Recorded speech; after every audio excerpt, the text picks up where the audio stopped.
Saudara, ada 4 pahlawan iman dalam Alkitab yang sesama manusia dengan kita. Katakan, sesama manusia dengan saya.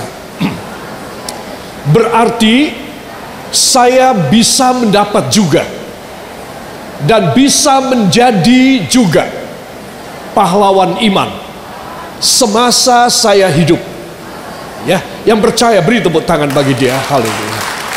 Kenapa? Ya saudara, mari sekali lagi saya ajak Anda membuka dalam Roma pasal yang ke-9. Saya sudah menyampaikan sampai meninggal, sampai mati, nggak boleh lupa ayat ini.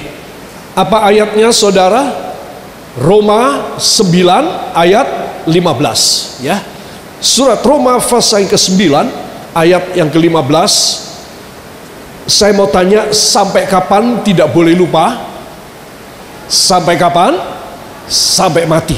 Ya, tidak boleh lupa. Ini rahasia saudara. Harus dipegang. Ini adalah hak dan jaminan kita.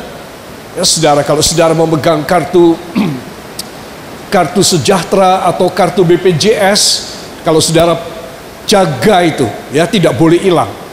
Kalau hilang, saudara keringat dingin. Ya, nah, apalagi ini kalau sampai saudara tidak ingat lagi, repot banget. Ya, ayo kita baca ayat 15 dari Roma pasal yang ke-9.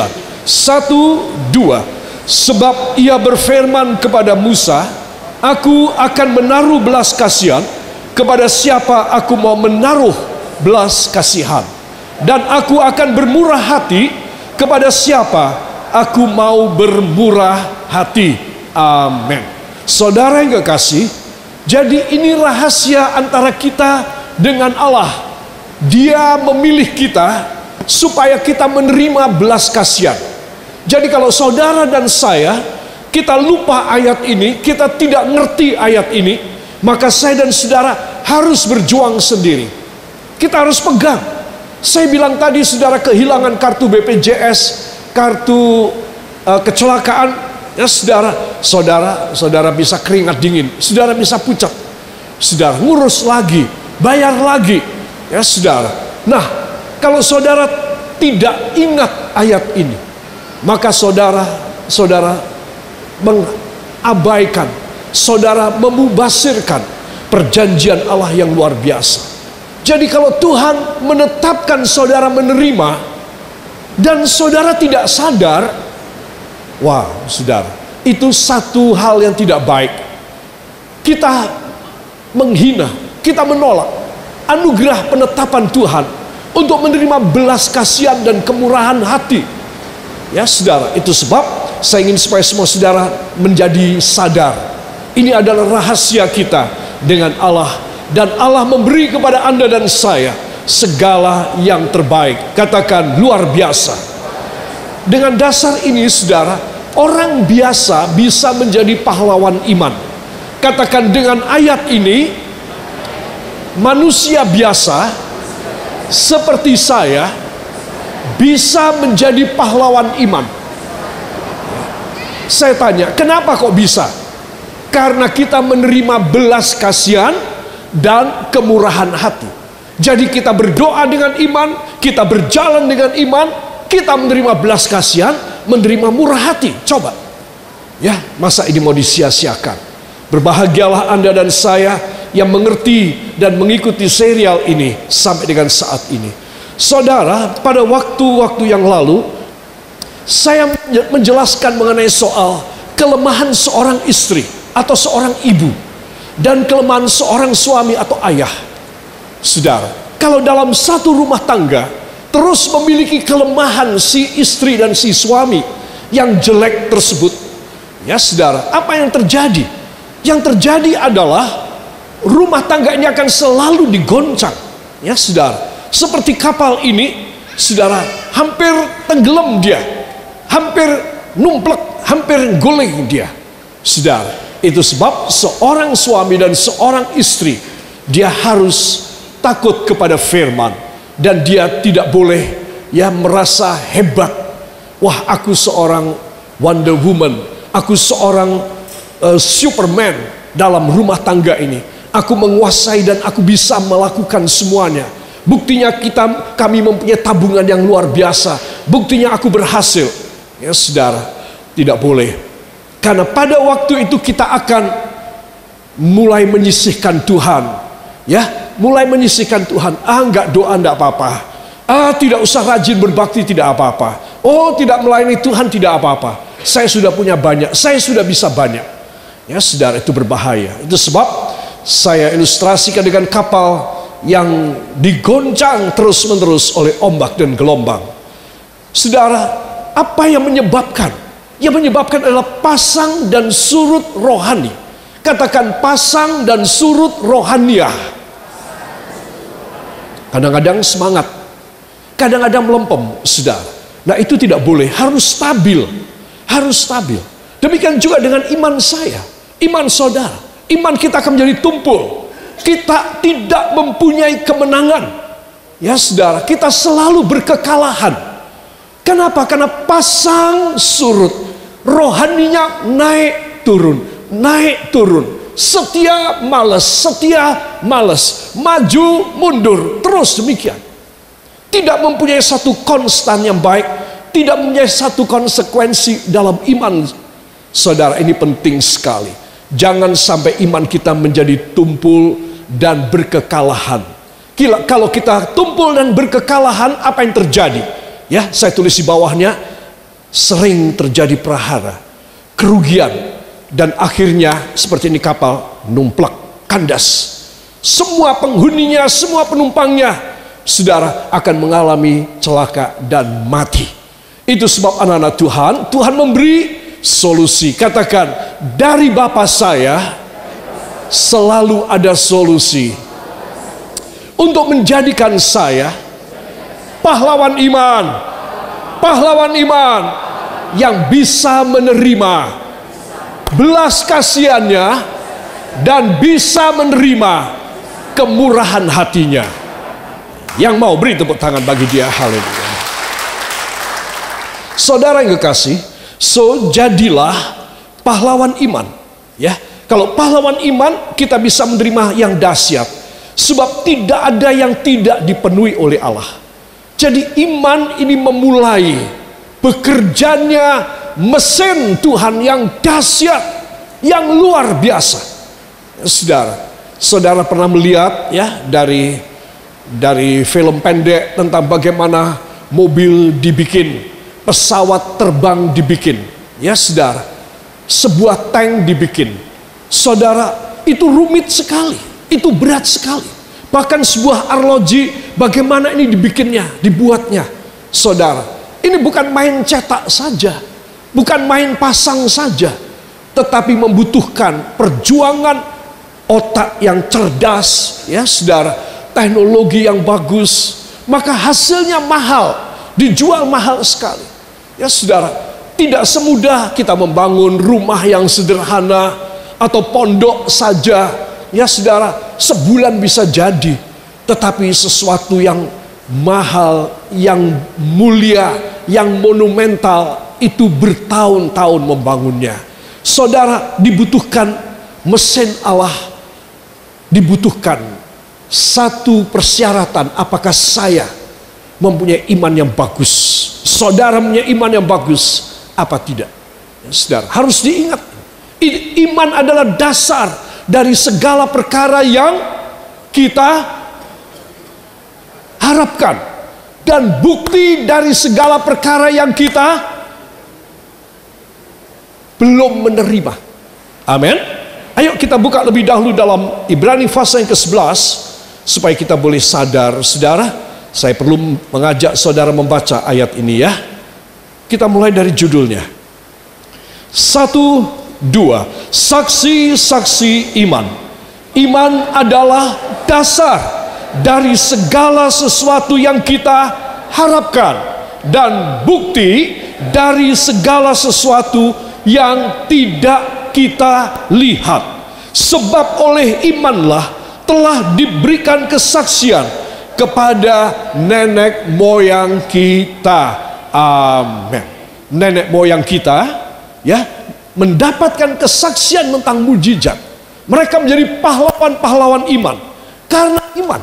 Saudara, Jadi iman adalah dasar dari semua yang kita harapkan. Bukti dari semua atau segala sesuatu yang tidak kita lihat. Saya sudah bilang, saudara mau mendapatkan sepeda atau saudara mau menerima sepeda motor, saudara sudah punya resinya. Tanda bahwa saudara berhak, sudah bayar. Iman adalah sedemikian. Bayangkan saudara kalau itu tidak punya, lalu saya datang ngaku-ngaku ke tokonya, saya mau ambil barang saya. Oh ya boleh Pak, tolong tunjukkan resinya, tolong tunjukkan tanda perjanjiannya. Saudara, saya tidak bisa menunjukkan. Saya tidak punya iman, saya tidak bisa dapat. Pahlawan iman yang kita pelajari adalah orang biasa. Ayat 2, nenek moyang kita mendapatkan kesaksian bahwa ayat 1 ini benar. Iman adalah bukti dari yang kita tidak lihat. Iman adalah harapan dari yang kita belum menerima. Saudara, sebab itu marilah saya ingin mengajak supaya semua saudara lebih hari lebih percaya. Ya, Yosua pasal yang ke-23 ayat 14. Mari sekali lagi kita akan baca. Saya tidak ingin saudara lemah iman ya. 1, 2. Tidak ada yang tidak dipenuhi. Semuanya telah digenapi bagimu. Tidak ada satupun yang tidak dipenuhi. Amin. Saudara, ayo dipakai. Kalau saudara dalam kesulitan uang, sakit, atau tidak ada jalan, saudara ketakutan dan khawatir hidup saudara, engkau membutuhkan iman. Kalau saudara berjuang supaya saudara mendapat iman dari Tuhan, mudah. Tuhan bilang tak penuhi semua. Apa yang kau ingin, apa yang lowong kamu tidak punya, apa yang kamu menaruh harap, aku akan penuhi anakku selama kamu beriman. Itu sebab penting sekali orang punya firman Tuhan. Kenapa? Sebab iman datang dari pendengaran. Pendengaran tentang berita firman Tuhan. Jadi kalau saudara mempunyai firman Tuhan, saudara punya iman. Ya, apa yang saya urutkan ini penting sekali. Mau tidak mau kembali kita kepada firman Tuhan. Para kekasih, dengan pendahuluan ini kita akan masuk tentang Musa. Beriman adalah pintu mujizat akan dibuka. Saudara, pribadi yang ketiga yang saya ingin mengajak saudara kita mulai melihat adalah Musa. Dan nanti yang keempat adalah Ayub. Allah memberi jalan pintas kepada Musa. Siapa yang ingin dikasih jalan pintas oleh Tuhan? Angkat tangan. Ayo berdoa. Tuhan Yesus, sebagaimana yang akan saya pelajari, Musa, nenek moyang rohani saya, menerima jalan pintas yang luar biasa. Dia menjadi pahlawan iman. Demikian halnya dengan saya. Tolong bantu saya, kuatkan iman saya, tambahi percaya saya, buang kebimbangan dan keraguan dalam nama Yesus. Dalam nama Yesus, roh keraguan, roh kebimbangan, tidak percaya, dalam nama Yesus, tinggalkan hidupmu dalam nama Yesus. Maka aku akan menjadi pahlawan iman dalam nama Yesus. Ucapkan terima kasih engkau yang percaya. Terima kasih Bapa. Kami masuk pada pribadi yang ketiga, yang sesama kami manusia, hanya di dalam nama Tuhan Yesus Kristus, Juru Selamat dan Penebus kami. Dan kita semua mengaminkan. Amin. Saudara, Musa, kenapa saya angkat sebagai satu pelajaran? Karena Allah menyerah. Allah apa? Menyerah kepada Musa. Saudara, kenapa? Orang ini kok begitu hebat sampai Allah nurut sama dia. Ya saudara, ini pasti ada apa-apa yang istimewa. Di dalam kitab Keluaran pasal yang ke-33, para kekasih, saya mohon kalau saudara melihat tentang Musa, saudara harus merasa, aduh, aku dibanding dia, sungguh benar, tidak ada apa-apanya. Ya, penting sekali tentang Musa. Saudara, Musa semasa dia memimpin Israel 40 tahun. Ya, dari dia umur 80 tahun sampai 120 tahun. Dalam 40 tahun itu puluhan mujizat besar terjadi. Saudara, apa sebab?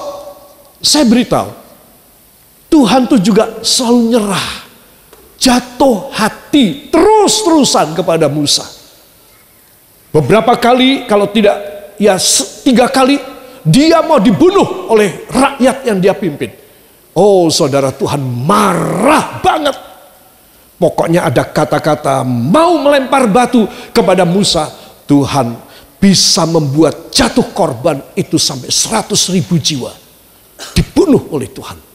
Karena mengganggu dan mengusik hambanya, biji matanya, yaitu Musa. Saudara, jadi Musa ini mengalami banyak sekali perkara-perkara luar biasa.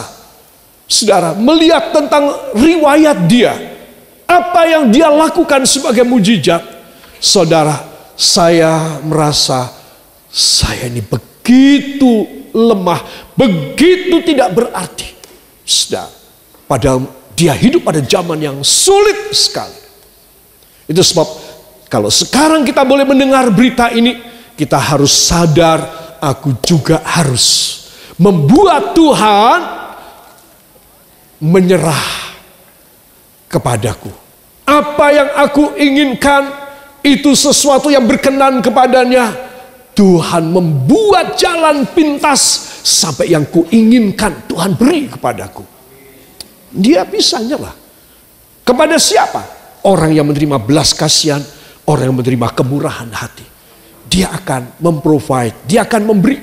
Ya saudara, it is not a strange thing. Bukan hal yang aneh. If he refuse all your request, kalau dia menolak semua permintaan saudara. Karena apa? Because you are not his beloved ones. Karena Anda bukan seorang kekasihnya. But if you are the beloved of God, nothing is impossible for you. And everything that you ask from God, that you pray to God, He Himself will provide. He Himself will planning and working something great to you. Allah bisa melakukan. Dia akan mengatakan, anakku, mestinya kamu tidak bisa loh. Tapi oke deh, aku akan kasih jalan pintas. Katakan jalan pintas. Karena saya ada pada hak. Roma 9:15, Yosua 23:14. Yang percaya beri tepuk tangan bagi dia. Haleluya. Di dalam Keluaran pasal yang ke-33, para kekasih, ayat 13, 17 sampai 23. Mari kita akan baca. Saya undang kita bangkit berdiri sejenak. Keluaran 33 ayat 13, kemudian ayat 17 sampai dengan ayat yang ke-23. Ayat 13 lebih dahulu.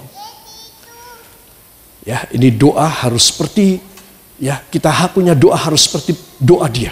Ya, lihat, luar biasa. 1, 2.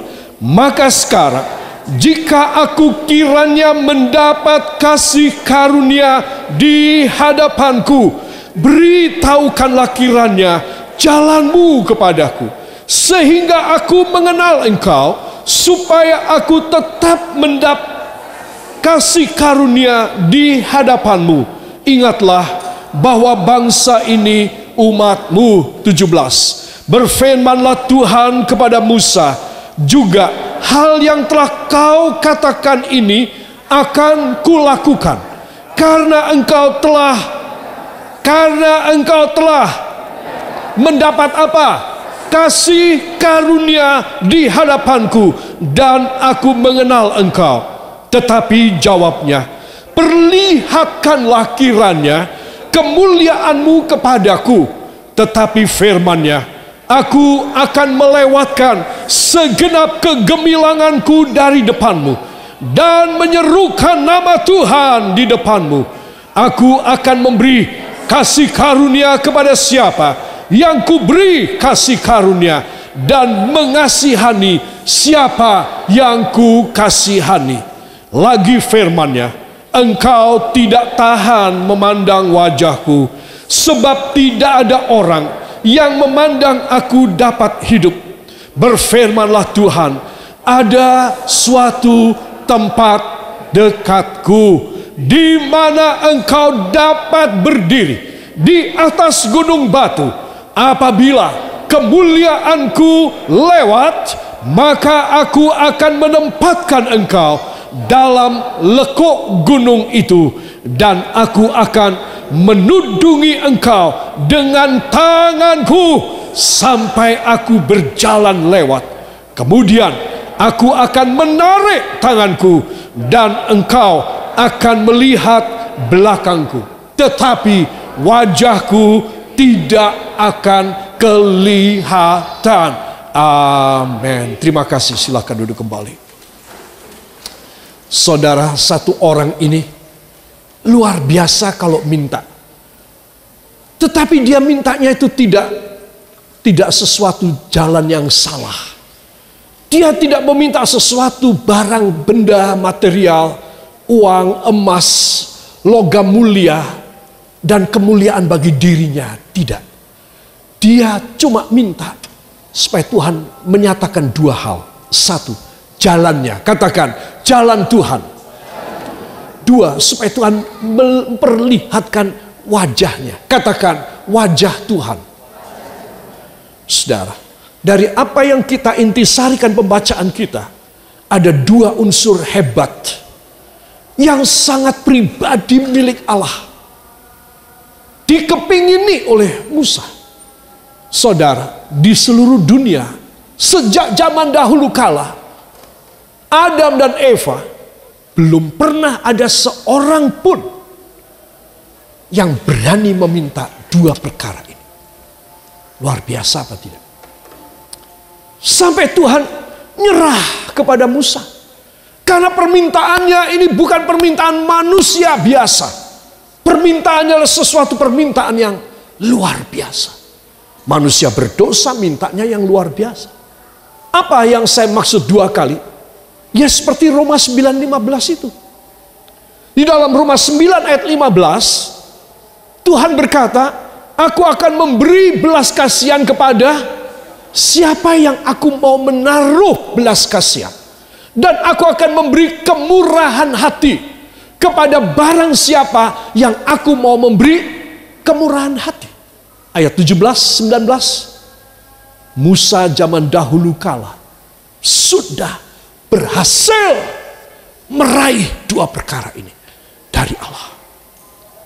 Saudara yang kekasih, di dalam Mazmur 62 ayat 8 dan ayat yang ke-9, mari kita akan baca bersama. 1, 2. Pada Allah ada keselamatanku dan kemuliaanku, gunung batu kekuatanku, tempat perlindunganku ialah Allah. Percayalah kepadanya setiap waktu, hai umat, curahkanlah isi hatimu di hadapannya. Allah ialah tempat perlindungan kita. Selah. Amin. Wow, tepat sekali. Disitulah Musa harus berdiri. Ada suatu tempat dekat dengan aku. Saudara, dan inilah yang saya dan saudara harus miliki. Katakan, gunung batu kekuatan saya, tempat perlindungan Allah bagi saya. Ya saudara, kalau saya dan saudara ada di tempat yang dekat dengan Dia, saudara, itu sebab kenapa saudara perlu lebih setia datang kepada Tuhan di rumah Tuhan. Kenapa? Kemah sembayang, itu tempat sembayang tabernakel itu ada di tengah-tengah 12 suku bangsa. 3 suku di sebelah barat, 3 suku sebelah timur, 3 suku sebelah selatan, 3 suku sebelah utara. Supaya rumah Allah itu dekat dengan mereka. Semua jaraknya, radius jaraknya, supaya dekat dengan rumah Allah. In case, bila mana terjadi ada orang yang jatuh dalam dosa, dan orang ini ada pada daerah dekat dengan rumah Allah, cepat-cepat dia akan beli atau bawa seekor korban. Ada 3 jenjang korban. Kalau dia orang kaya, dia harus bawa seekor lembu jantan umur 1 tahun. Warna putih mulus tanpa celah. Kalau dia kekayaannya cukupan, dia harus bawa seekor anak domba umur 1 tahun, warnanya putih tanpa celah. Kalau dia miskin, dia boleh membawa sepasang burung merpati yang berwarna putih sebagai korban. Tuhan begitu baik. Tuhan tidak pukul rata semua orang harus kasih seekor anak lembu. Mahal itu. Dan lagi tidak gampang carinya. Kalau kamu miskin, kamu bisa kasih sepasang burung merpati. Kalau kamu cukupan, bisa kasih seekor anak domba. Coba kalau saya jauh dari rumah Allah, jauh dari mezbah korban, saudara, langsung api dari Tuhan nyamber saya, mati saya. Itu sebab pada zaman dulu Tuhan menginstitusikan itu rumah Allah harus dikepung oleh semua umat. Supaya kalau ada in case, ada kecelakaan, jatuh dalam dosa, sakitlah, dan lain sebagainya, cepat imam bekerja. Dan mereka cepat menerima pertolongan. Itu sebab Tuhan sudah menginstitusikan hal ini. Musa, kamu ada jauh. Kamu ada di dataran rendah. Kamu jauh. Ayo, ada satu tempat dekat dengan aku. Mari ke sini. Naik ke situ. Nah, disinilah tangan Allah bisa bekerja. Katakan, ketika saya dekat dengan Tuhan, di rumah Tuhan dengan setia, tangan Tuhan bisa bekerja untuk mengangkat saya, supaya saya menerima kemuliaannya, dan setelah itu menerima anugerahnya. Beri tepuk tangan bagi dia. Haleluya. Para kekasih, ini hal penting sekali ya, supaya kita bisa faham. Saya tutup dengan siapakah Musa. Coba kita akan baca. Bilangan 12 ayat yang ketiga. 1, 2. Adapun Musa ialah seorang yang sangat lembut hatinya, lebih dari setiap manusia yang di atas muka bumi. Wow. Para kekasih, semua katakan, berbahagialah orang yang lembut hatinya. Ya, saudara, jadi Musa adalah orang yang sangat lembut hatinya. Jadi ini hal penting sekali. Tadi Tuhan berbelas kasih. Dia sebagai manusia biasa. Ya, ada satu tempat dekat dengan aku. Selalu diingat. Kalau saudara terlalu jauh tempatnya di rumah saudara. Kalau saudara masih ada di dekat rumah Tuhan ini, ayo datang. Kalau seorang lembut hatinya, dia mewarisi sorga. Tuhan Yesus, malam hari ini, bawalah hamba dekat dengan Engkau. Hamba mau meninggalkan segala yang keduniawian belaka, doa permohonan yang keduniawian, dan lebih dekat kepada Engkau, supaya hamba boleh melihat kemuliaan-Mu, wajah-Mu, dan setelah itu Engkau mengaruniai hamba perkara-perkara jasmani yang luar biasa. Dalam nama Yesus, hamba mau move on, berpindah ke tempat yang dekat dengan Engkau. Dalam nama Yesus, ucapkan terima kasih kepadanya. Terima kasih Tuhan. Pelajaran ini harus membawa kami lebih rohani, lebih berkenan kepadamu, lebih setia kepada Engkau. Karena kami tidak tahu kapan kami mati. Hanya di dalam nama Tuhan Yesus Kristus, Juru Selamat dan Penebus kami. Dan kita semua mengaminkan. Amin. Beri tepuk tangan bagi dia.